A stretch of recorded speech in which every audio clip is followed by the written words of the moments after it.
Bom dia! Testando um novo formato, depois me diz se você preferiu dessa forma ou se você prefere da outra forma que eu estava gravando. Antes de começar, você também continua recebendo notificação do Twitter? Eu fico, só que quando eu tento acessar, não consigo acessar nada, enfim, tá tudo bloqueado, né?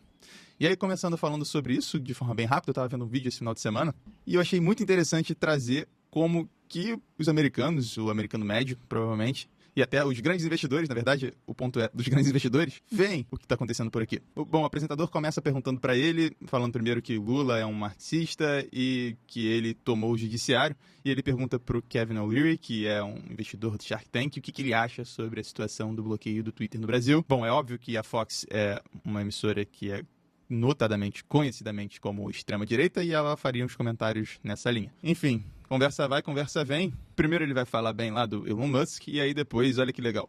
If he doesn't get free speech, which is why he paid $42 billion for Twitter in the beginning, he owns it, he controls it, it's private, he can do whatever he likes. If I were the Lulu, as they call him, I'd think about that.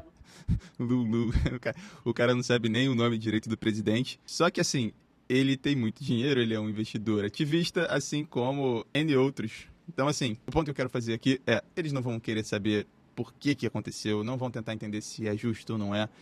Os maiores investidores do mundo, alguns já vieram à tona falar que, poxa, isso pode tornar o Brasil ininvestível. Enfim, a gente se colocou numa situação bem complicada nesse aspecto. Mas seguindo o tom do vídeo, falar o que vai acontecer durante a semana e o que está acontecendo agora. Semana passada que terminou com o payroll vindo abaixo das expectativas, menos trabalho sendo criado, isso faz com que o temor sobre recessão dos Estados Unidos aumente. Contudo, as apostas na Bolsa de Chicago, elas continuam apostando em 0,25 de queda. Assim que saiu o payroll, esse número aqui, que estava mais ou menos páreo duro, estava 50-50, o corte de juros de 0,50 tinha aumentado muito, só que no final das contas o dia foi rolando e agora a gente tem uma precificação de 75% para corte só de 0,25 na próxima reunião do Fed. E para a semana que começa já com o período de silêncio dos Fed Boys, para a reunião da outra quarta-feira, a gente tem algumas coisinhas importantes rolando. Primeiro é sobre eleições nos Estados Unidos. O primeiro debate começa na próxima terça-feira.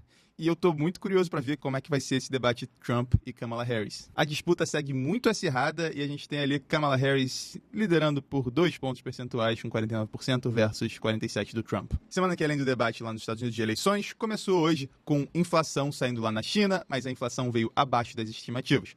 Veio levemente abaixo. Era esperado 0,7, veio 0,6, então não é o fim do mundo, e foi a maior inflação desde fevereiro. Uma inflação acelerando na China é mais ou menos o que o mercado quer ver, por conta do medo da demanda ter ficado fraca por lá, e isso fazer com que mercados e commodities especificamente tenham queda ao redor do mundo, que é o caso do petróleo, que a gente vai ver já já. E pro resto da semana, de agenda econômica, a gente tem terça-feira IPCA saindo aqui no Brasil, debate presidencial, como eu falei, inflação, CPI, inflação ao consumidor nos Estados Unidos, que era muito importante, agora ainda é importante, obviamente, mas não é tanto o que o Fed, o que o mercado está olhando, porque a inflação, teoricamente, já está mais controlada nos Estados Unidos e o Fed está mais preocupado agora com atividade e mercado de trabalho. A gente tem, na quinta-feira, decisão de juros na zona do euro e inflação ao produtor nos Estados Unidos, vendas no varejo no Brasil. Terça, quarta e quinta são os dias mais importantes dessa semana, provavelmente. Sexta-feira, a gente tem o IBCBR, que é uma prévia do PIB aqui no Brasil, sentimento do consumidor nos Estados Unidos, e aí é um dado de atividade importante de ficar de olho, e a gente tem também produção industrial e vendas no varejo e outros dados saindo lá na China de atividade, o que é muito importante para ver se a China está voltando a acelerar ou não. Agora, dando um giro pelas cotações do mundo, mercados que fecharam muito feio, o Ibovespa caiu 1,41 na sexta-feira, dólar subiu, dólar futuro, a gente tem S&P que caiu bastante também, só que agora pela manhã, mercados de bom humor. S&P, futuros do S&P sobem 0,72, Nasdaq 0,90, Dow Jones 0,60. Europa, o Eurostock 600 sobe 0,85, começou já subindo um pouquinho e agora está subindo mais. A gente tem Eurostock 50 que também começou subindo e ganhou força ao longo do dia por lá. Na Ásia a gente teve mais um pregão ruim com Nikkei caindo e China também caindo. Dólar DXY, dólar contra as principais moedas do mundo, está subindo hoje 0,35, com destaque para o iene, que está se desvalorizando 0,95 contra o dólar. Então o dólar está subindo versus o iene e está ganhando força ao longo do dia. O dólar contra as emergentes. A gente tem aqui o dólar se desvalorizando frente ao peso, o que pode ser um bom sinal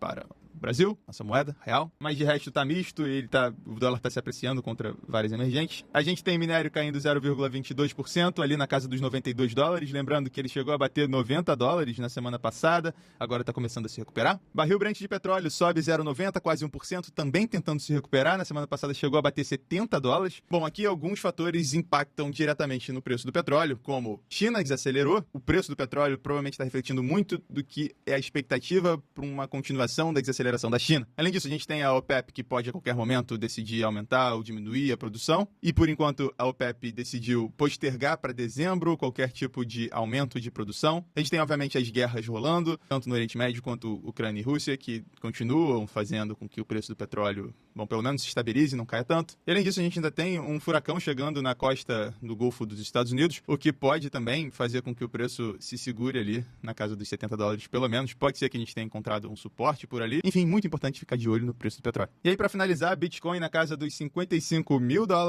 tentando também se recuperar. Por hoje é isso. Muito obrigado pela atenção. Se você gostou desse formato, deixe nos comentários. Se você não gostou, também deixe nos comentários.